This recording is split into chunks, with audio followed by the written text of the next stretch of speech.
તો વાત કરીએ જૂનાગઢની, તો જૂનાગઢ મહાનગરપાલિકા દ્વારા જોશીપરા કન્યા છાત્રાલય ખાતે 1 મહિના પહેલા બનાવેલ રોડ હાલમાં બેસી જતા એવી હલકી ગુણવત્તાવાળું કામ કરનારા સામે જૂનાગઢ કમિશનર દ્વારા કોઈ પગલાં ભરવામાં આવશે કે કેમ તે પણ એક સવાલ છે। પણ કોંગ્રેસના વિરોધ પક્ષના આગેવાન અને કોર્પોરેટર લલિત પરસાણા દ્વારા કમિશનરને પૂછવામાં આવેલ છે, ત્યારે જે ખોટી રીતે પ્રજાના ટેક્સના કરોડો રૂપિયા વેડફનારાઓ સામે કોઈ કાર્યવાહી થશે ખરી તેવું પૂછ્યું કે જ્યાં આવો પ્રકારનો જે પ્રશ્ન જે થઈ રહ્યો છે ત્યારે કાર્યવાહી ક્યારે થાય તે પણ એક મોટો પ્રશ્ન છે। જ્યાં હાલ તો જૂનાગઢની જનતામાં જે કામ જે છે વહેલામાં વહેલી તકે પૂરું થાય તેવી માંગ ઉઠી છે।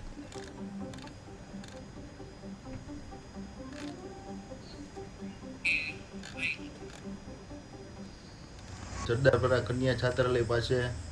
જે હમણાં 1 મહિના પહેલાં એક રોડ બનાવવામાં આવેલો હતો, ડામર રોડ, એમાં 1 મહિનાની અંદર જ આખો રોડ બેસી ગયો છે 1 ફૂટ જેટલો। અને બાજુમાં જ એક બીજી જે ગલી છે એમાં પણ જે રોડ બનાવવામાં આવેલો હતો ડામર, એ પણ પહેલાં જ વરસાદમાં આખો ધોવાઈ ગયો છે અને નીચે જે સિમેન્ટ રોડ છે એ ઉપર આવી ગયો છે। આ રીતની આપણે જોઈ શકીએ કામગીરી કે લોટ પાણીના લાકડા જેવી એ મહાનગરપાલિકાનું તંત્ર કરી રહ્યું છે। અને શાસક પક્ષ એવા દાવા કરે કે 1560 કરોડ રૂપિયા વાપર્યા છે,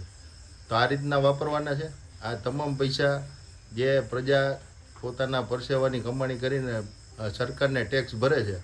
આ તમામ પૈસા આપણે જોઈ કે જૂનાગઢના શાસકો આવી રીતના વેડફી અને પાણીમાં નાખી રહ્યા। કારણ કે હવે આ 1 કરોડ રૂપિયાની જે ખર્ચે રોડ બનાવવામાં આવેલો હતો, જે કન્યા છાત્રાલયના ગેટ સામે જ છે, હજારો વિદ્યાર્થીઓ ત્યાં અભ્યાસ કરવા માટે આવે છે